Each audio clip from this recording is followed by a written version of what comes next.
Welcome students, welcome to my channel law information. आज की video में मैं आपके साथ डिस्कस करूंगी सिविल लॉ ट्रेडिशन और उसके जो लीगल से इम्पैक्ट हैं। ठीक है, ये क्या है वो अब हम पढ़ेंगे।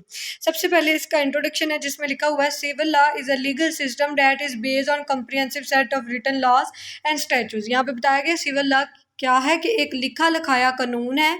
ठीक है, स्टैचूज है जिस पे ये बेस करता है, जुडिशियल प्रेसिडेंट बेस करता है। ठीक है, इसमें जो है जुडिशियल प्रेसिडेंट नहीं आते, कहते हैं इन सब के अलावा जो सिस्टम है उसको हम क्या कहते हैं, उसको हम सिविल लॉ कहते हैं। मतलब सिविल लॉ लिखा हुए कानून का नाम है।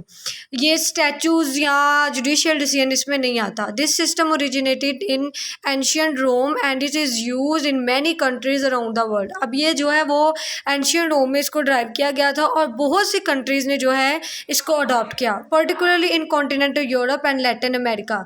अमूमन जो कंट्री थी यूरोप और लैटिन अमेरिका, उसमें सिविल लॉ को बहुत ज़्यादा जो है मकबूलियत हासिल हुई। Civil law system are characterized by their focus on codified law.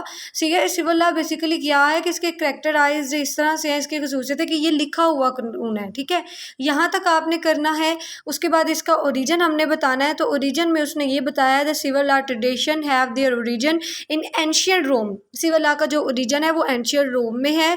The Roman were known for their legal system. Romans जो थे वो जाने जाते थे अपने लीगल सिस्टम की वजह से, which was based on written laws and code, जो कि बेस करता है लिखे हुए कानून पे और कोड्स पे। The Roman legal system was highly organize and structure and it serve as a model for legal system that develop in later centuries. यहाँ पे बताएगा जो रोमन लीगल सिस्टम है वो हाईली रिकॉग्नाइज है। ठीक है, स्ट्रक्चराइज है। लोग जो है उसको डिफरेंट सेंचुरी से इसको इस्तेमाल कर रहे हैं। अब हम चलते हैं इसके सेलियन फीचर की तरफ। ये जितना जितना मैं करवा रही हूँ इतना इतना ही आप पेपर में लिख लेंगे तो काफ़ी है। फॉलोइंग आर द फीचर्स है इसमें। जैसे सबसे पहले कोडिफाइड लॉ है। One of the defining feature of civil law tradition is the use of codified law. इसमें सबसे पहले जो इसका फ़ायदा है वो ये है कि कहता है कि सिविल लॉ जो होता है वो लिखा हुआ कोडिफाइड फॉर्मेट में होता है। This means that legal system is based on comprehensive set of written laws and statute that are enacted by legislature other governing bodies. अब यहाँ पे बताया गया है कि ये जो सिस्टम है वो लिखा हुआ है। ठीक है, मतलब कि इसको स्टैच्यू भी हम कह सकते हैं। और ये जो लॉ है ये लेजिस्लेशन पास करती है, किसी गवर्नमेंट अथॉरिटी के तहत जो है वो इम्पोज करवाया जाता है। These law are recognized into courts which provide a framework for legal interpretation and application. कहते हैं कि ये जो लॉ है ये एक फ्रेमवर्क है, ये जो है मतलब लीगल रिप्रेजेंटेटिव एप्लीकेशंस का बनाया जाता है। ठीक है, इसका मकसद क्या है, ये लिखा हुआ कानून है। मतलब पहले ज़माने में ऐसा कानून नहीं थे होते, तब क्या होता था, तब कॉमन लॉ मतलब था, कोडिफाइड फॉर्मेट में कोई कानून नहीं था मौजूद। तो सिविल लॉ क्या है, ये फर्स्ट टाइम इंट्रोड्यूस करवाएगा जिसमें लिटल लॉ जो होता है, जो लेजिस्लेशन पास करती है, उसको हम स्टैचू भी कहते हैं। हमारे मुल्क में भी बहुत से लॉज है जैसे पीपीसी है, सीआरपीसी है, ये जो है वो स्टैचूज भी हम इनके लिए वर्ड यूज़ कर सकते हैं। किसने पास किए हैं, ये लेजिस्लेशन ने पास किए हैं। Inquisitorial process, another salient feature of civil law tradition is the inquisitorial process. In this process, judge play an active role in investigation and gathering evidence and are often assisted by legal professionals such as prosecutors and court-appointed experts. अब इसमें क्या होता है कि जजेस जो है investigate करते हैं, किसी भी केस के बारे में गैथर करते हैं, एविडेंस इकट्ठे करते हैं।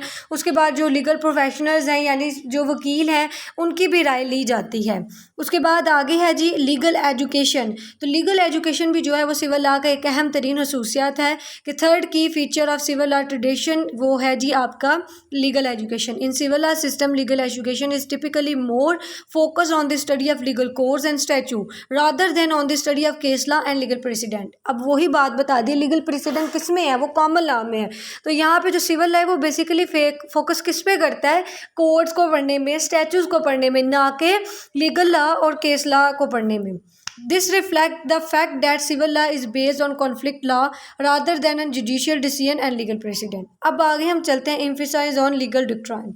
Civil law system also places a strong emphasis on legal doctrine and the interpretation of legal codes and statute. अब जो civil law है वो ज़्यादातर जो है वो किसकी तशरीह कर रहा है, वो जो legal codes और statutes हैं उनकी। Legal doctrine refer to the principle and concept that underpin the legal system. यहाँ पे legal doctrine का मकसद ये है कि ये वो theories हैं जो कि जो legal law है उसके कॉन्सेप्ट और रूल्स को एक्सप्लेन करता है। आगे आ जाता है, अगला है हमारा separation of power. Finally, civil law system typically include a separation of power between the legislative, executive and judicial branches. अब जो सिविल लॉ ट्रेडिशन है वो बेसिकली क्या करती है कि जो जुडिशियल ब्रांचेस लेजिस्लेटिव ऑर्गन है उनके दरमियान में जो रिलेशनशिप है वो कायम करती है। अब इसकी सोर्सेज हैं सिविल लॉ की, सिविल लॉ कोड्स है। Civil law codes are comprehensive legal statute that cover a wide range of civil matters including contract, property, family and torts। यहाँ पे सिविल लॉ के बारे में बताया गया कि ये कोड जो है वो डिफरेंट मैटर्स पे मुश्तमिल है, डिफरेंट कॉन्ट्रैक्ट, प्रॉपर्टी लॉज पे ये मुश्तमिल है, फैमिली लॉज पे मुश्तमिल है।